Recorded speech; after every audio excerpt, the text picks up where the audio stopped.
سے اللہ نے گزارا، امتحان کس نے لیا؟ اللہ کی ذات نے۔ اور اللہ تعالیٰ کیا کہہ رہے ہیں؟ اللہ تعالیٰ فرماتے ہیں کہ یہ تقوی کے معیار پر کھرے اترے، لہم مغفرہ، اور اللہ تعالیٰ کہتا ہے کہ ہم نے ان کے لیے مغفرت کا اعلان کر دیا ہے، وہ اجر عظیم، اور ان کے لیے ہم نے اجر عظیم کا اعلان کیا ہے۔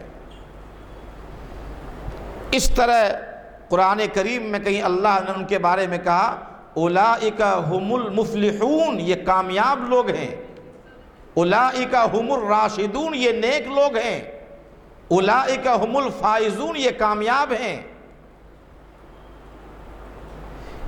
اس طرح قرآن کریم کی آیات آپ پڑھتے جائیں گے تو صحابہ کرام کی عظمت اور تقدس کیا آپ کو علم ہوگا، اور صحابہ کرام کے جو مقام ہے اس کے بارے میں آپ کو اندازہ ہوگا کہ واقعتاً حضور کی صحبت نے انہیں کیچڑ سے اٹھایا اور آسمان کی بلندی تک انہیں پہنچا دیا تھا۔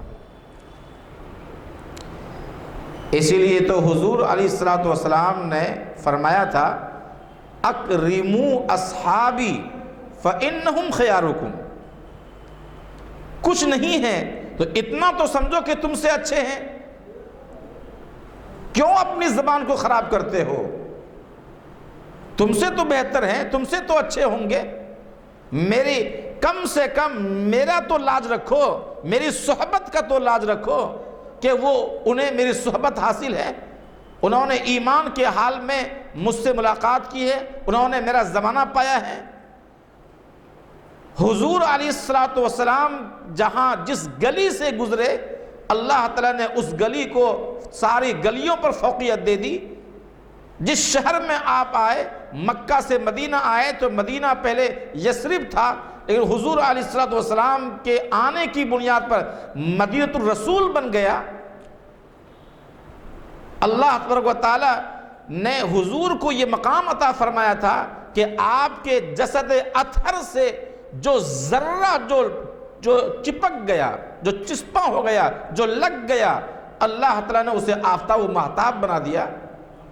یہ صحابہ کرام ہیں، صحابہ کرام نے میرا زمانہ پایا ہے، اس لیے کیا فرمایا آپ نے اکرموا اصحابی، میرے صحابہ کی تعظیم کرو میری صحبت کی وجہ سے، اور کم سے کم اتنا سمجھو کہ وہ تم سے بہتر ہیں۔ اگر کچھ سمجھ میں نہ آئے، اور آگے آپ نے صراحت کے ساتھ ایک موقع پر فرمایا لا تسبوا اصحابی فوالذی نفسی بیدہ لو انفق احدکم مثل احد ذہبا ما بلغ مد احدہم ولا نصیفہ۔ سن لو اچھی طرح، میرے صحابہ کو گالی مت دینا، برا بھلا نہیں کہنا، تنقید نہیں کرنا، تشنیع نہیں کرنا، ان کو برے القاب سے یاد نہیں کرنا، کیونکہ ان لوگوں نے اگر ان لوگوں نے تھوڑا بھی خرچ کیا میرے زمانے میں، اور تم لوگ اپنے زمانے میں احد پہاڑ کے برابر بھی اگر سونا خرچ کر ڈالو اللہ کے راستے میں، تو بھی تم ان کے تھوڑا خرچ کرنے کے برابر نہیں پا سکتے۔ روایت میں تو آتا ہے مد احدی، مد کہتے ہیں 750 گرام کم و بیش، یعنی ان لوگوں نے غزوہ تبوک کے موقع پر، غزوہ احد کے موقع پر، یا کسی بھی غزوے کے موقع پر، یا بغیر ویسے ہی جو اس نے خرچ کر دیا، اگر اس نے جو خرچ کیا 1 کلو بھی نہیں ہے، مد احدیم او نصیفہ، یا اس سے بھی آدھا، تم اگر اپنے زمانے میں پورا احد پہاڑ کے برابر بھی خرچ کرو گے تو ان کے مقام کو نہیں پا سکتے۔ آگے آپ نے ایک موقع پہ فرمایا، بہت ہی مشہور حدیث ہے، اللہ اللہ فی اصحابی لا تتخذوہم غرضا من بعدی، اللہ سے ڈرو، اللہ سے ڈرو، میرے بعد میرے صحابہ کو برا بھلا نہیں کہنا۔ فمن احبہم فبحبی احبہم، جس نے جس نے مجھ سے محبت کی وہ یقیناً صحابہ سے محبت کرے گا، اور صحابہ سے جو آدمی بغض رکھتا ہے وہ مجھ سے گویا کہ بغض رکھتا ہے۔ صحابہ سے محبت میری محبت ہے، صحابہ سے بغض گویا کہ مجھ سے بغض ہے۔ وَمَنْ آذَاهُمْ فَقَدْ آذَانِي، اور جس نے صحابہ کو تکلیف دی اس نے گویا کہ مجھے تکلیف دی۔ وَمَنْ آذَانِي فَقَدْ آذَى اللَّهُ، اور جس نے مجھے تکلیف دی اس نے گویا کہ اللہ کو تکلیف دی، اور جس نے اللہ کو تکلیف دی تو امید ہے، بہت قریب ہے کہ اللہ تعالیٰ اس کو پکڑ لے گا اور اللہ کی گرفت سے وہ بچ نہیں سکے گا۔ اسی لیے آپ نے فرمایا کہ اگر کوئی صحابہ کو لعن طعن کرے تو تم یہ کہو لعنت اللہ علی شرکم، تم میں سے جو بدتر ہیں اللہ کی اس پر لعنت۔ اور ظاہر سی بات ہے کہ ایک طرف صحابی ہیں اور ایک طرف آج کا آدمی ہے، تو ان کے مقابلے میں تو کروڑہ درجہ وہ بہتر ہوں گے، تو لعنت تو ہمارے اوپر پڑے گی، لعنت تو اس شخص پر پڑے گی جو صحابہ کے بارے میں لعن طعن کرتا ہے۔ ایک چھوٹی سی بات آپ سمجھیے کہ صحابہ کرام یہ ہم تک قرآن پہنچانے کے ذریعہ ہیں، صحابہ کرام کے ذریعے ہم تک حدیث پہنچی، صحابہ کرام کے ذریعے ہم تک شریعت پہنچی۔ اسلام کن کے واسطے سے آیا؟ حضور کی سنت کیسے معلوم ہوئی؟ صحابہ کے ذریعے۔ صحابہ کرام نے کہا نا حضور کے بارے میں کہ حضور ایسا کھاتے تھے، آپ ایسا پیتے تھے، آپ نماز ایسا پڑھتے تھے، روزہ رکھنے کا طریقہ یہ تھا، اس طرح آپ نے کام کیا۔ تو حضور کی ہر صبح و شام ارشادات، آپ کے اقوال اور آپ کے افعال کیسے ملی ہمیں؟ شریعت کیسے ملی؟ انہی صحابہ کرام کا دین ہے، انہی صحابہ کرام کی وجہ سے ہمیں قرآن ملا، حدیث ملی، سنت ملی، یہ دین ملا، یہ طریقہ ملا۔ اگر صحابہ کرام پر اگر ہمارا اعتماد ختم ہو جاتا ہے تو پوری شریعت سے اعتماد ختم ہو جاتا ہے، پوری شریعت سے۔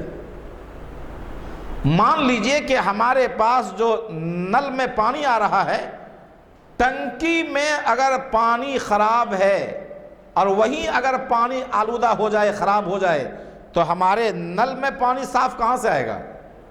آئے گا نہیں۔ نل میں صاف پانی آنے کے لیے ضروری ہے کہ ٹنکی جہاں سے کہ اس کا جہاں سے تعلق ہے وہ صحیح ہو اور ٹنکی کا پانی صحیح ہو۔ تو ویسے ہی آج جو ہمارے پاس دین ہے، شریعت ہے، اس شریعت کو صحیح کرنے کے لیے اور اس کو آسمانی بتانے کے لیے، سچی شریعت بتانے کے لیے، اعتماد والی شریعت بتانے کے لیے ضروری یہ ہے کہ جن کے واسطے سے ہمیں شریعت ملی ہے ان کے بارے میں ہم یقین سے یہ بات کہیں الصحابۃ کلہم عدول، سارے صحابہ عادل ہیں، سارے صحابہ عادل سے مراد ثقہ ہیں، با اعتماد ہیں، اور سارے صحابہ سچے ہیں۔ کسی صحابی کے بارے میں ادنا برابر بھی کوئی کچھ کہیں ذرہ برابر بھی انگلی رکھنے کی کوئی جگہ نہیں ہے۔ اسی لیے جو اصحاب جرح و تعدیل کے لوگ جو تھے، ائمہ جرح و تعدیل ایک الگ فن ہے وہ، یعنی کوئی حدیث آتی ہے اس میں جو لوگ بیان کرتے ہیں انہوں نے فلاں سے سنا، انہوں نے فلاں سے سنا، تو یہ جو سند میں جو لوگ ہوتے ہیں نا سب پر بحث کی جاتی ہے کہ وہ کیسے تھے، وہ ثقہ تھا یا نہیں تھا۔ لیکن جب صحابی کی بات آتی ہے تو صحابہ کرام کے بارے میں کوئی بحث نہیں کی جاتی ہے، صرف صحابی ہونا ثابت ہو جائے۔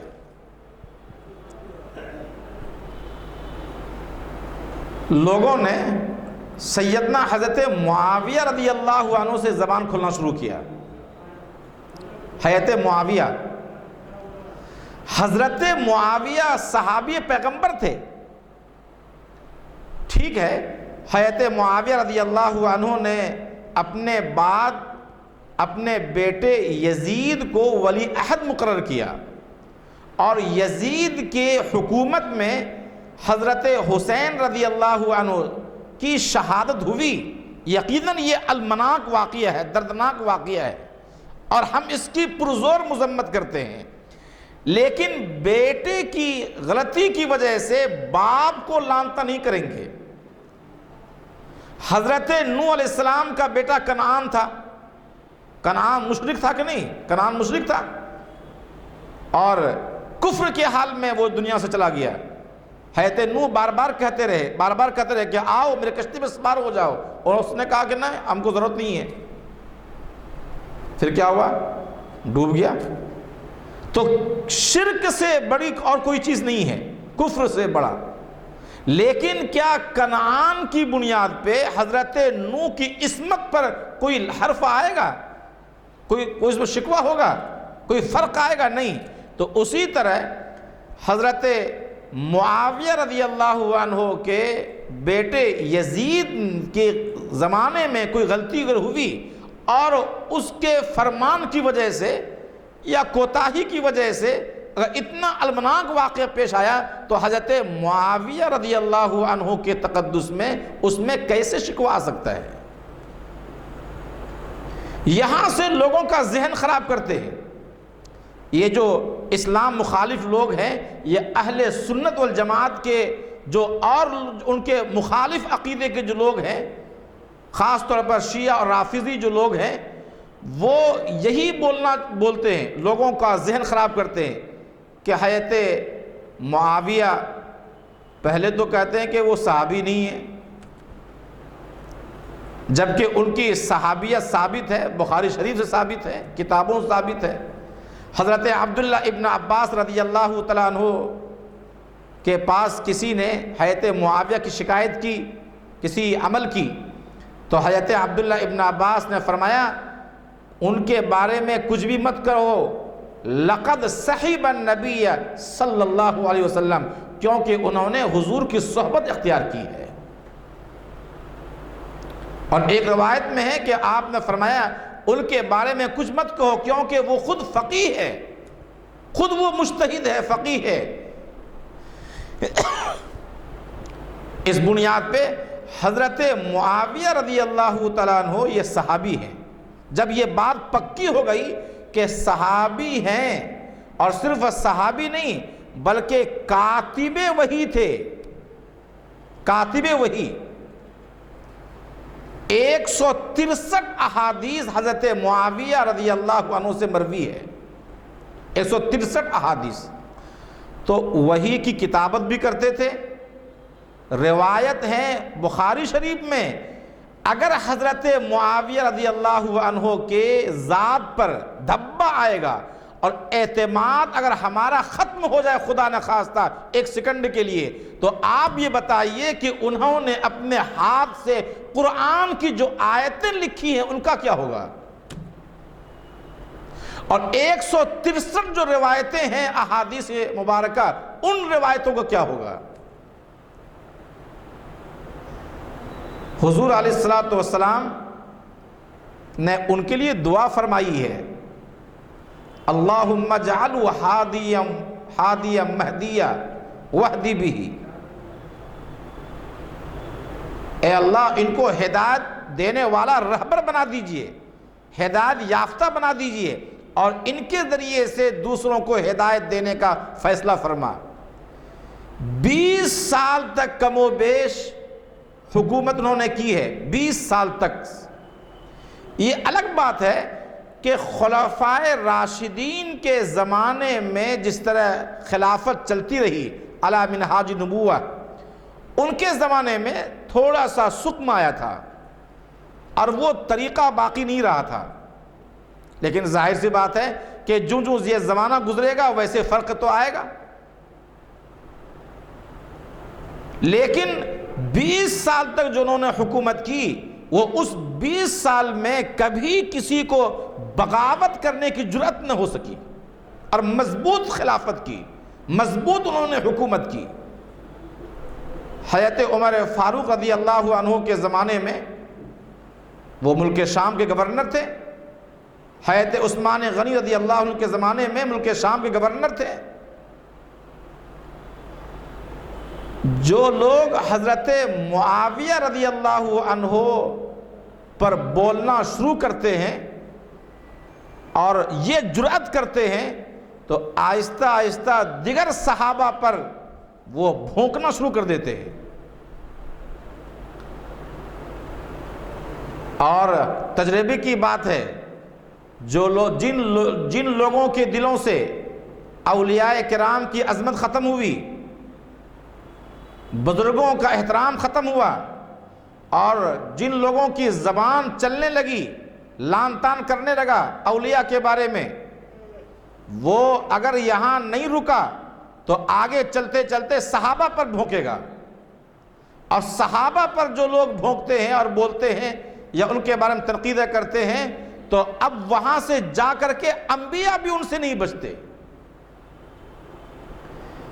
ان لوگوں کا ایک ہی مقصد ہے کہ حضرت معاویہ رضی اللہ تعالی عنہ پر سے لوگوں کا اعتماد ختم کر دیا جائے۔ بالخصوص یہاں دو وجہ ہیں لوگوں کے دماغ میں شک پیدا ہونے کی، دو وجہ۔ نمبر ایک کہ حضرت معاویہ نے اپنے بیٹا یزید کو خلیفہ بنایا، ولی عہد مقرر کیا، تو اور ان کے زمانے میں سیدنا حضرت حسین رضی اللہ عنہ کی شہادت ہوئی، تو یہ لوگوں کا دماغ جلدی سے خراب ہوتا ہے، جلدی سے لوگ کیچ کرتے ہیں یہ بات۔ اور دوسری یہ بول کر کے کہ حضرت معاویہ رضی اللہ عنہ کا اختلاف تھا حضرت علی سے رضی اللہ عنہ، جنگ صفین جو ہوئی ہے، اور اہل سنت کا اتفاق ہے کہ اس جنگ میں حضرت علی رضی اللہ عنہ حق پر تھے، تو اس طرح گویا حضرت معاویہ رضی اللہ عنہ کا باطل پہ ہونا ثابت ہوتا ہے، اور یہ کہہ کر کے حضرت معاویہ کی ذات کو لعن طعن کرتے ہیں۔ یاد رکھنے کی ضرورت ہے کہ حضرت معاویہ نے رضی اللہ عنہ نے تو بہت دنوں تک حضور کی صحبت اختیار کی ہے۔ ہم نے جیسا شروع میں کہا کہ اگر کسی نے 10 منٹ کے لیے، 1 منٹ کے لیے حضور کی صحبت اختیار کی اور ان کی اگر صحابیت ثابت ہو گئی تو ساری کائنات کے، ساری دنیا کے صلحاء سے، علماء سے، محدثین سے، فقہاء سے وہ افضل ہے۔ اور صحابہ کرام کے جو مقدس گروہ ہے، یہاں سے جب چلیں گے حضرت معاویہ سے تو حضرت معاویہ کے بعد پھر کسی اور کو لعن طعن کریں گے، پھر ان سے کہیں اور کسی کو لعن طعن کریں گے۔ اس طرح پورے صحابہ کرام کی جو جماعت ہے، مقدس گروہ ہے، اس مقدس گروہ سے اعتماد متزلزل ہو جائے گا۔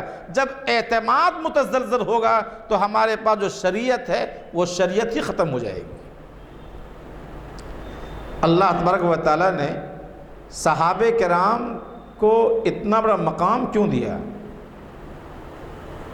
ان کا جو، اگر آپ یہاں وقت نہیں ہے کہ آپ کو بتایا جائے، بس اتنا جانیے کہ اللہ تبارک و تعالیٰ نے ان کے دل میں جو حضور کی محبت رکھی تھی، حضور کا وصال ہوا، اور وصال کے بعد حضرت عبداللہ ابن زید ابن عبد ربی اپنے باغ میں کام کر رہے تھے۔ جیسے ان کو معلوم ہوا کہ حضور نے پردہ فرما لیا، وصال ہو گیا، انہوں نے ہاتھ اٹھایا، اے الہ العالمین، جن آنکھوں سے نبی کا دیدار میں کیا کرتا تھا، اب حضور نہیں رہے، لہذا میں ان آنکھوں سے کسی اور کو دیکھنا نہیں چاہتا، اے اللہ میری بینائی کو چھین لیجیے۔ یہ دعا دل سے اٹھی ہوئی تھی، اسی وقت ان کی بینائی ختم ہو گئی۔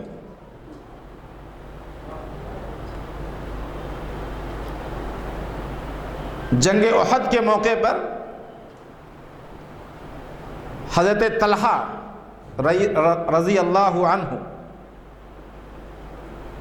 جب وہ آپ کے ارد گرد جب ارد گرد کفار آ گئے تھے ایک موقع پر، تو حضور نے فرمایا کون ہے جو میرے اوپر جان دیتا ہے؟ کون ہے؟ سارے صحابہ جو بکھرے ہوئے تھے ایک دم سے آپ کے قریب آ گئے۔